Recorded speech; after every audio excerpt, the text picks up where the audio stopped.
ത്രിയേക ദൈവത്തിന് മഹത്വമുണ്ടായിരിക്കട്ടെ. ഇന്നത്തെ നമ്മുടെ വായന ഭാഗം യെശയ്യാ പ്രവചനം 49 മുതൽ 51 വരെയുള്ള അധ്യായങ്ങളാണ്. ഇന്നത്തെ ചിന്തയ്ക്കായി തിരഞ്ഞെടുത്തിരിക്കുന്ന വേദഭാഗം വിശുദ്ധ ലൂക്കോസ് എഴുതിയ സുവിശേഷം 1-ാം അധ്യായം 41-ാം വാക്യം. എലീശബത്ത് പരിശുദ്ധാത്മാവ് നിറഞ്ഞവളായി. പഴയ നിയമത്തെയും പുതിയ നിയമത്തെയും ബന്ധിപ്പിക്കുന്ന പ്രവാചക ശ്രേഷ്ഠന്റെ മാതാവാകുവാൻ ഭാഗ്യം ലഭിച്ച സ്ത്രീരത്നമായിരുന്നു എലീശബത്ത്. ദൈവസമ്പൂർണത അഥവാ ദൈവസന്തുഷ്ടി എന്നതാണ് എലീശബത്ത് എന്ന പേരിന്റെ അർത്ഥം. യഹൂദ മതത്തിൽ പൗരോഹിത്യം പാരമ്പര്യമായി ലഭിക്കുന്നതായ ഒന്നാണ്. പുരോഹിത കുടുംബത്തിൽ ജനിച്ചു വളർത്തപ്പെട്ട ഒരു വ്യക്തിക്ക് മാത്രമേ ഒരു പുരോഹിതനാകുവാൻ സാധിക്കുമായിരുന്നുള്ളൂ. എന്നാൽ പുരോഹിത കുടുംബത്തിൽപ്പെട്ട വ്യക്തിയെ മാത്രമേ വിവാഹം ചെയ്യാവൂ എന്ന നിർബന്ധം അന്ന് ഇല്ലായിരുന്നു. എന്നാൽ ഇവിടെ എലിസബത്ത് പുരോഹിത കുടുംബത്തിൽ ജനിച്ച് വളർത്തപ്പെട്ട വ്യക്തിയും അഹരോന്റെ പുത്രിമാരിൽ ഒരുത്തിയും ആയിരുന്നു. ഇവരുടെ കുടുംബജീവിതം ദൈവസന്നിധിയിൽ നീതിയോടെയും ന്യായത്തോടും കൂടിയതും ആയിരുന്നു. മാതാപിതാക്കളുടെ ഈ ജീവിത രീതി മകനിലും ഏറെ സ്വാധീനം ചെലുത്തിയിരുന്നു. ഈ പ്രഭാതത്തിൽ എലിസബത്തിന്റെ ചില ജീവിത മാതൃകകൾ നമുക്ക് ചിന്തിക്കാമെന്നത്രേ ആഗ്രഹിക്കുന്നത്. ഒന്നാമതായിട്ട്, ദൈവപ്രവൃത്തി വെളിപ്പെടുവാൻ തന്നെ ഒരുക്കുന്ന എലിസബത്ത്. ഇവിടെ ലൂക്കോസ് എഴുതിയ സുവിശേഷം 1-ാം അധ്യായം 25-ാം വാക്യത്തിൽ, മനുഷ്യരുടെ ഇടയിൽ എനിക്കുണ്ടായിരുന്ന നിന്ന നീക്കുവാൻ കർത്താവ് എന്നെ കടാക്ഷിച്ച നാളിൽ ഇങ്ങനെ എനിക്ക് ചെയ്തു തന്നിരിക്കുന്നു എന്ന് പറഞ്ഞ് 5 മാസം ഒളിച്ച് പാർത്തു എന്ന് നമുക്കിവിടെ കാണുവാൻ സാധിക്കുന്നു. ഇവിടെ ഒളിച്ചു പാർക്കുന്ന എലിസബത്തിനെയാണ് നമ്മൾ കാണുന്നത്. ഗർഭ അവസ്ഥയുടെ ആദ്യ നാളുകളിൽ ഒരു വലിയ പ്രചാരണത്തിന് സാധാരണ മുതിരാത്തവരും ഉണ്ട്.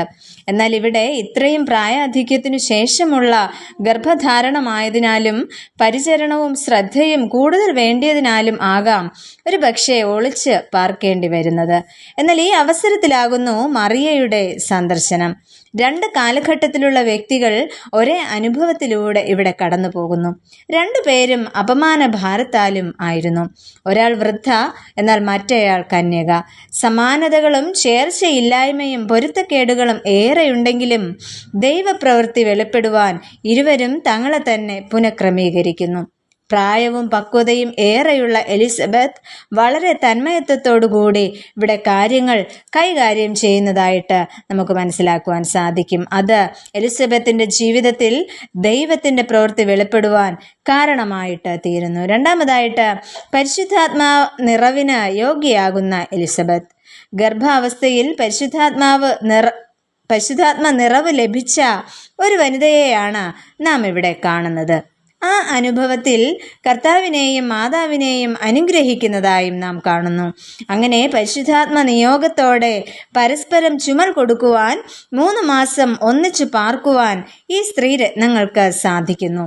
തൻ്റെ പ്രയാസ ഘട്ടങ്ങളിലും മറ്റുള്ളവരെ ചേർത്ത് നിർത്തുവാൻ, ആശ്വസിപ്പിക്കുവാൻ എലിസബത്തിന് സാധിച്ചത് ഈ പരിശുദ്ധാത്മാവിൻ്റെ നിറവ് തന്നെ ആയിരുന്നു. അങ്ങനെയുള്ള മാതാവിന് അഥവാ മാതാപിതാക്കൾക്ക് ലഭിക്കുന്നത് ഇത്തരത്തിൽ ദൈവകൃപയുള്ള ധീരനായ ഒരു മകനെയാണ്. ലളിത ജീവിതവും തിന്മകൾക്കെതിരെ വിരൽ ചൂണ്ടുവാനുള്ള ആർജവവും ലഭിച്ചത് ധീരയായ ഈ മാതാവിൽ നിന്നും അഥവാ മാതാപിതാക്കളിൽ നിന്ന് തന്നെ ആയിരിക്കണം. മക്കളെ വളർത്തുന്നതിൽ പ്രധാന പങ്ക് വഹിക്കുന്നത് അമ്മമാരാണ്. ഗ്രാമ അന്തരീക്ഷത്തിൽ ജീവിച്ച എലിസബത്തിന്, ഒരു പുരോഹിത ഭാര്യയായിരുന്ന എലിസബത്തിന്, വാർദ്ധക്യത്തിൽ മകനെ വളർത്തിയ എലിസബത്തിന് മകന്റെ മുന്നിൽ മാതൃകയോടെ ജീവിക്കുവാനായിട്ട് സാധിച്ചു. ഈ പ്രഭാതത്തിൽ നമ്മെ തന്നെ നമുക്ക് ഒന്ന് ശോധന ചെയ്യാം.